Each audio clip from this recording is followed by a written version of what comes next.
বৃষ্টিময় সকাল বন্ধুরা, সকালটা শুরু হওয়ার আগে বৃষ্টি হয়ে যায়, বুঝছেন?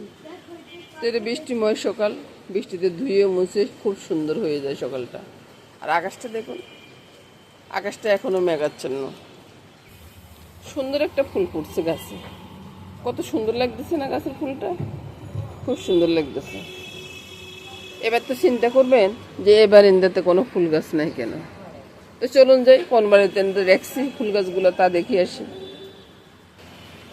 সব গাছ পিছনের বারান্দা চলে আসছে। কেন আসছে, কেন কি, সেটা আমি এখন কিছুই বলতেছি না বন্ধুরা। কয়েকদিন পরে আবার বলবো যে কিসের জন্য বারান্দাতে ফুল গাছগুলো চলে আসছে। আর ফুল ফুটছে দেখুন, খুব সুন্দর হয়ে ফুল ফুটছে, অনেক কয়েকটা ফুল ফুটছে। ফুলগুলো নিয়ে আমি বেশ খুশিতে আসি। আর সকালটাও বেশ ভালোই লাগতেছে, কি বলেন বন্ধুরা?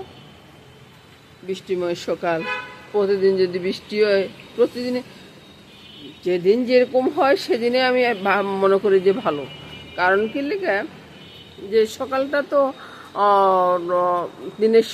দিনের শুরুটা যদি ভালো হয় তাহলে সবার জন্য মঙ্গল, তাই না? তো দিনের শুরু ভালো হোক সেটাই কামনা করি বন্ধুরা।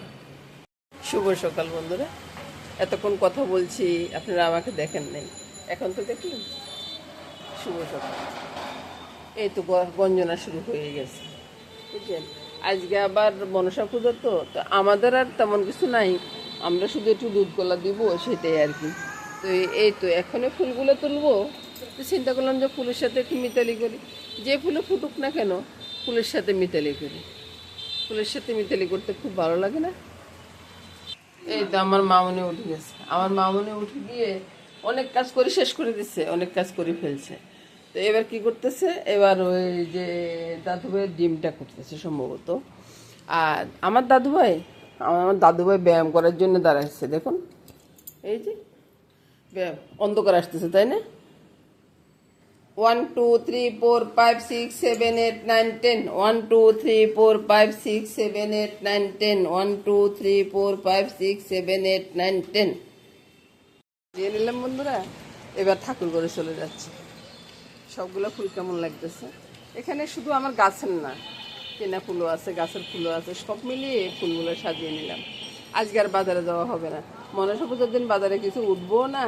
আর বৃষ্টি হচ্ছে, বৃষ্টির ভিতরে বাজারে যাব না, আর বাজারটা আপনাদেরকে দেখানো হলো না। তো এবার ঠাকুর ঘরে চলে আসছি।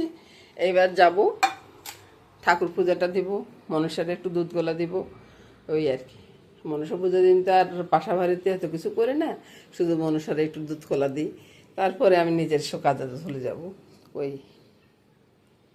একটু ঘোলাটে আসতেছে তাই না? ঘর অন্ধকার হয়ে গেছে, বৃষ্টি তো বাইরে, ঘরটা পুরো অন্ধকার হয়ে গেছে। ফলের পূজা হয়ে গেছে। আজকে তো মনসা পূজার দিন, তো মনসা পূজার দিন আর মনসাটা কী দেবো আমি, ওই যে দুধ খোলাটাই দিয়ে দিলাম। এদিকে দুধ খোলাটা আছে, সব নিয়ে বলুনরা পূজাটা হয়ে গেছে। এখন যাচ্ছি, আসলাম বন্ধুরা রান্নাঘরে কেন আসলাম? রান্নাঘরে বা রান্নায় তো হয় নাকি? তো রান্নাঘরে কি কি আছে, আজকে ভিজা চুলটা এখনো ভিজা। বা পূজা টুজা হয়ে গেছে, পূজা টুজা দিয়ে শাড়ি চলে আসলাম, আমি মনসা পূজা না, তো এই জন্য স্নান টান ছেড়ে চলে আসলাম। আজকে কিন্তু সকালবেলার এখনো চা খাওয়া হয়নি, বুঝছেন? তো মামনিও একটু ব্যস্ত আছে। সব নিয়ে বন্ধুরা রান্নাবান্নাটা শুরু করব। কি রান্না করব? এই যে দেখুন, ইলিশ মাছটা ভিজিয়ে রেখেছি, ইলিশ মাছ রান্না করবো আজকে। আর সকালবেলার জন্য কি হচ্ছে, সকালবেলার জন্য এই যে আলুগুলা কুচির, আলু, পেঁয়াজ, কাঁচা লঙ্কা, বুঝছেন? তারপরে আসুন, এদিকে আসুন, এই যে ময়দার ডোটা হয়ে গেছে, আজকে একটু ওই যে মোগলাই পরোটা যেভাবে করে ঠিক একইভাবে আমি পুরবরা একটা পরোটা করব আর কি, মোগলাই পরোটার মতোই হবে। তো দেখতে থাকুন বন্ধুরা রান্নাবান্না। আর প্রথমে মনে হয় সম্ভবত আমি রান্নাটা শেষ করে তারপরে যে আমি মোগলাই পরোটাটা করবো আর কি। তো আগে রান্নাটা শেষ করে ফেলি, তাই না? তো মামনিও আসুক। তো দেখতে থাকুন বন্ধুরা, আর দেখে কি করতে হইব সেটা তো আপনাদের জানে আছে, এখন আর বলবো না, লাস্টে একটু মনে করে দিব। কড়াইতে তেল দিয়ে দিলাম, তেলটা যে ভাড়া দিলাম তা কিন্তু না। প্রথমে আলু পেঁয়াজগুলো ভেজে নেব,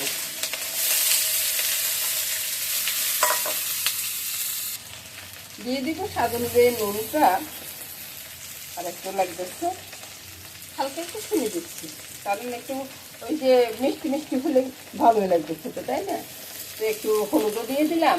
আর এদিকে আমি ডিমটা গুলে নিচ্ছি। এবার তো বুঝতেছেন যে কীভাবে কী হচ্ছে। তো এটাকে একটু নেড়ে ছেড়ে দিই,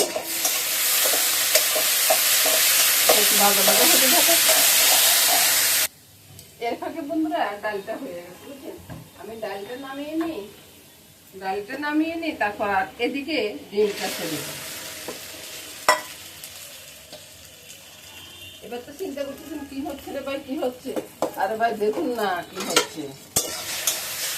ডিমটারে গোটানাটা করে একবারে আলুর সাথে মিশিয়ে দিই। এবার ডিমটা হয়ে গেছে, ডিমটা নামিয়ে নিচ্ছি।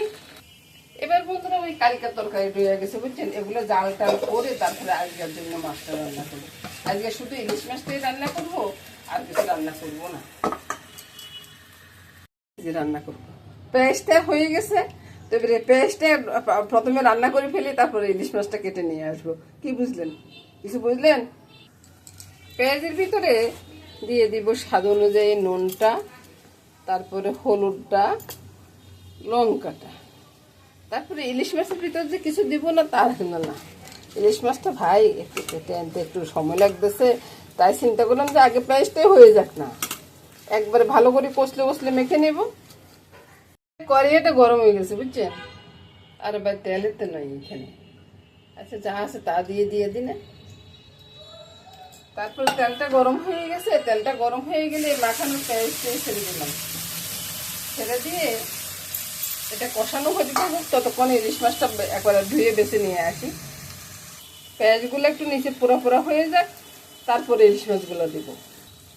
ঘর পুরো অন্ধকার হয়ে গেছে, বুঝছেন? এই যে এবার আমি ইলিশ মাছগুলোকে এইভাবে বসাই দেবো। কি চিন্তা করতেছেন মনে মনে?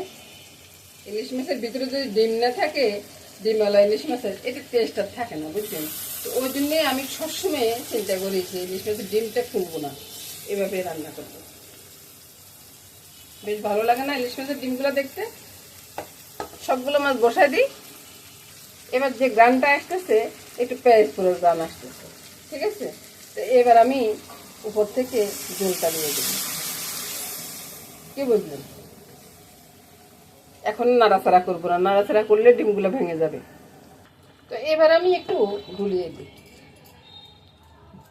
নিচেরটা উপরে চলে আসলো। আর ইলিশ মাছগুলোকে আর একটু পরে একটু উল্টে দেব, এখন দেওয়ার দরকার নাই, এখন দিলেও ডিমটা ভেঙে যাবে। এবার দেখুন রান্নাটা প্রায় হয়ে আসছে, এই যে ধোয়া আসতেছে। চতুর্দিকে যখন তেলটা আরেকটু সরাবে তখন নামিয়ে নেব, রান্নাটা শেষ। কত সহজ একটা রান্না করলাম দেখুন তো, ইলিশ মাছের রান্না। ইলিশ মাছের রান্না যেমনই করবেন তেমনই টেস্ট। রান্নাটা হয়ে গেছে, নামানোর পরে তারপরে দেখাচ্ছি।